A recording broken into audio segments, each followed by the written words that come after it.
राहुल गांधी जो न्याय यात्रा में बार बार सीए भी उठा रहे हैं और बाकी विषयों पर भी सरकार पर आरोप लगाते हैं कि अपनी विफलताओं को छुपाने के लिए कभी सीए लागू कर रहे हैं। मेरा आपसे रिक्वेस्ट है जी, कांग्रेस में आपकी अच्छी खासी पहुंच है, इस विषय पर राहुल जी से एक बार चर्चा करके डिटेल पूछ लो जरा। वो चर्चा नहीं कर रहे ना, वो मीडिया को वहां पर कह रहे हैं कि मीडिया जो है वो चर्चा नहीं करना चाहती क्योंकि वो हमारे हाथ बंधे हुए हैं, हमारा मुंह बंद है। नहीं, मगर इस कमरे में बैठकर आपको इंटरव्यू करे सीए पर और समझाए, जो वो बोल रहे हैं वो इतना समझा दे जनता को।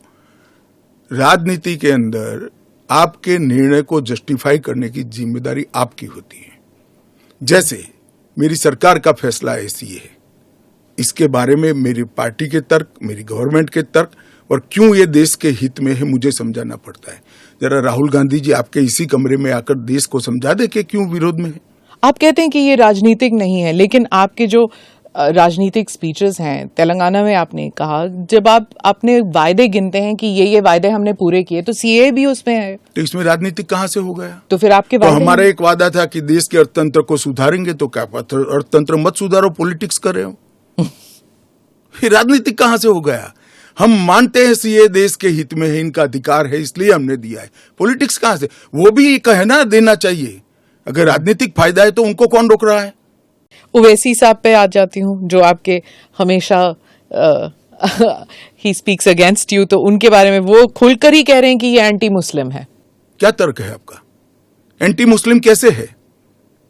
कि आप सिर्फ मुसलमानों को एक उसको आपने क्राइटेरिया बना दिया, ये मैं वो कह रहे हैं। क्राइटेरिया ये बना है कि जिस पर धार्मिक प्रताड़ना होती है इसको देंगे, और अगर वो मुसलमान, और भारत के पुराने हिस्से से मुसलमानों पर इसलिए धार्मिक प्रताड़ना नहीं हो सकती कि तीनों देश घोषित इस्लामी स्टेट है। कौन करेगा धार्मिक प्रताड़ना? कौन करेगा इस्लाम के अनुयायियों के साथ? ये तीनों देश घोषित इस्लामिक स्टेट है, इनके नाम के अंदर है, इनके संविधान में है।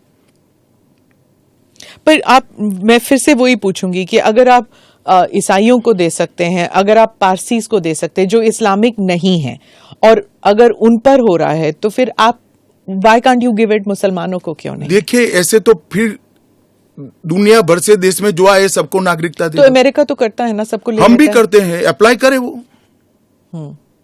वो घुस कर नहीं आ सकते। उनको ऑफिशियल एयरपोर्ट से, ऑफिशियल पोर्ट से, ऑफिशियल लैंड पोर्ट से आने की परमिशन ही नहीं है, इसलिए बेचारे घुस कर आते हैं, शरण में आते हैं। अमित भाई, वो आपका एक वो इंटरव्यू बार बार लूप पे चल रहा है हर जगह कि क्रोनोलॉजी समझिए, सीए के बाद एनआरसी आएगा। देखिए, ऐसा है स्मिता जी, सीए का कानून अभी चर्चा पर है। एक, इसमें एनआरसी का कोई प्रोविजन नहीं है। दो, इसमें किसी की नागरिकता छीनने का कोई प्रोविजन नहीं है। तीन, अगर विपक्ष को ये चाहिए कि उनसे चर्चा हो, तो कोई भी कानून करने से पहले और बाद में संसद में चर्चा होती ही है। तो दोनों को मिक्सअप कर आप क्या लेना चाहते हो? अभी सिर्फ सीए चर्चा में है। जैसे कहा हर जगह लागू होगा, केरल, तमिलनाडु, पश्चिम बंगाल, इन तीनों राज्यों ने कहा है कि हम यहां पर लागू नहीं होने देंगे। क्या उनके पास ये अधिकार है कि वो लागू नहीं करने देंगे? वो भी समझ रहे हैं कि उनको अधिकार नहीं है। हमारे संविधान के अनुच्छेद 11 में संसद ने नागरिकता के बारे में कानून बनाने का अधिकार केवल और केवल भारत की संसद को दिया गया है। एक केंद्र का विषय है, केंद्र और राज्यों का साझा विषय नहीं है। तो नागरिकता के बारे में कानून और कानून का इम्प्लीमेंटेशन, वो दोनों हमारे संविधान की 246/1 अनुच्छेद के माध्यम से इसको शेड्यूल 7 में डाला गया है, जो केंद्र की, इसकी तमाम शक्तियां केंद्र को दी गई है। पर जैसे वेरिफिकेशन वगैरह है, पूरा जो ग्राउंड पे तो चेकिंग होगी ना, वो सब तो स्टेट गवर्नमेंट ही करेंगे। क्या वेरीफाई करना है? सिर्फ पोर्टल के थ्रू? वो तो इंटरव्यू में लेकर आएंगे कि मैं बांग्लादेश से आया हूं, देखिए मेरा पुराना डॉक्यूमेंट है। और वो राज्य में नहीं होगा इंटरव्यू? इंटरव्यू राज्य में भी हो सकता है, भारत सरकार करेगी। तो कोऑपरेशन की जरूरत नहीं है, क्योंकि ये करना ही होगा। मैं मानता हूं चुनाव के बाद सब कोऑपरेट करेंगे।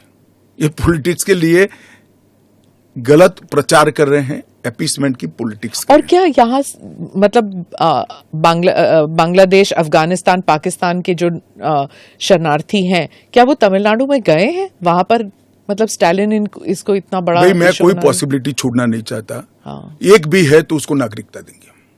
जी, ममता बनर्जी पे आती हूँ। चीफ मिनिस्टर ने कहा है कि बीजेपी जो है ये हिंदू मुसलमान का खेल कर रहे हैं, और उन्होंने ऑडियंस को कहा कि आपकी प्रॉपर्टियां छिन जाएंगी, आपके बच्चों का एजुकेशन खत्म हो जाएगा, आपको डिटेंशन कैंप में भेज दिया जाएगा, और डिटेंशन कैंप ऑलरेडी हैं। तो ये सीए के जरिए 15 से लेके 20 लाख लोगों की सिटीजनशिप छीन ली जाएगी। देखिए, मैं ममता जी को करबद्ध निवेदन आपके इस कार्यक्रम के माध्यम से करना चाहता हूं।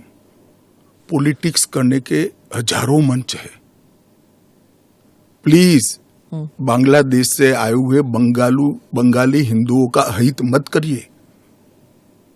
आप खुद बंगाली हैं। बांग्लादेश से जो बंगाली हिंदू आए हैं, इनको नागरिकता देने के लिए एक कानून है। ममता जी को मैं खुली चुनौती देता हूं, इस कानून की धारा में से किसी की नागरिकता छीनने की एक धारा वो बता दे सार्वजनिक रूप से।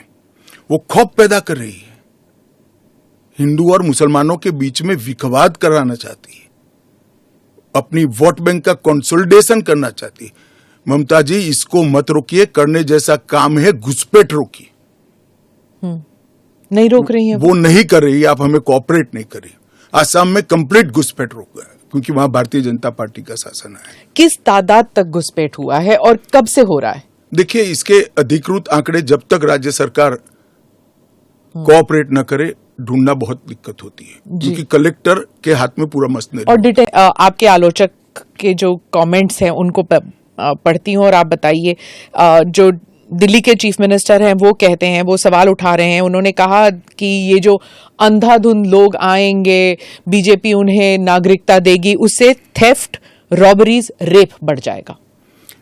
दिल्ली के मुख्यमंत्री अपने भ्रष्टाचार के उजागर होने से अपना आपा खो बैठे हैं। उनको मालूम नहीं है कि ये सारे लोग आ चुके हैं, आज भारत में ही रह रहे हैं। सिर्फ इनको अधिकार नहीं मिला है, वो अधिकार देने की बात है। 2014 तक जो आ गए, इनको नागरिकता देनी है। और इतनी ही चिंता है तो वो क्यों बांग्लादेशी घुसपैठियों की बात नहीं करते हैं? रोहिंग्यास का विरोध क्यों नहीं करते हैं? क्योंकि वो वोट बैंक की पॉलिटिक्स कर रहे हैं। दिल्ली के चुनाव उनके लिए लोहे के चने चबाने जैसे हैं, इसलिए वोट बैंक की पॉलिटिक्स कर रहे हैं। नौकरी का कहां सवाल है? वो ऑलरेडी यहां है। और बांग्लादेशी नौकरी का अधिकार नहीं मार रहे हैं क्या? रोहिंग्यास नहीं मार रहे हैं? इनके लिए तो आप कभी नहीं बोले भाई।